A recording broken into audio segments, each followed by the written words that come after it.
Hey there. Subscribe to my channel. And also press this bell icon.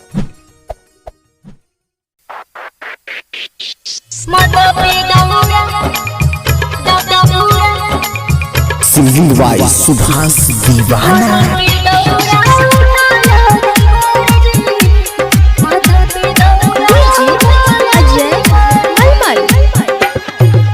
छठी मैया के महिमा महान है, जाने छे भौजी सारा दुनिया जहान है। सबसे या गाड़ी जल्दी चला ये भौजी, माथा पे दौरा उठाला देवर जी, माथा पे दौरा उठाला देवर जी। छठी मैया के महिमा महान है, जाने छे भौजी सारा दुनिया जहान है।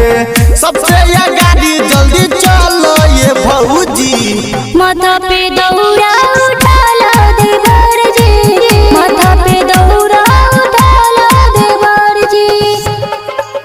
माथा पे दौरा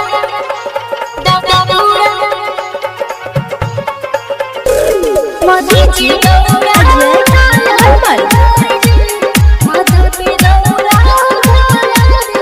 हे होय फल फूल सूप नारियल चढ़ई हजोरा, कर देता मैया तोहर सपना के पूरा, सपना के पूरा। हे होय फल फूल सूप नारियल चढ़ई हजोरा, कर देता मैया तोहर सपना के पूरा। छठी मैया के महिमा महान है, दूध में खिलाई देता सुनर ललन है। छठी के घाट जल्दी चलो ये भौजी, माथा पे दौरा उठाला देवर जी, माथा पे दौरा उठाला देवर जी। छठी मैया के महिमा महान है, जाने छे भौजी सारा दुनिया जहान है। सबसे या गाड़ी जल्दी चलो ये भौजी, माथा पे दौरा उठाला देवर जी, माथा पे दौरा उठाला देवर जी। माथा पे दौरा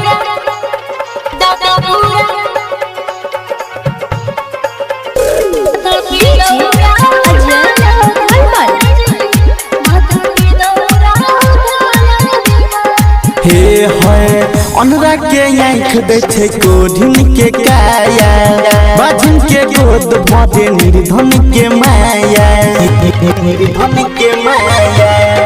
हे है अनरा के आँख देखे कोढ़िन के काया, बाझिन के गोद भरे निर्धन के माया। ओकरे कृपा से चलो दुनिया जहान है, मैया बनाबे सबके बिगड़ल काम है। सुभाष दीवाना कहे चलो ये भौजी, माथा पे दौरा उठाला देवर जी, माथा पे दौरा उठाला देवर जी। सिंगिंग बाय सुभाष दीवाना।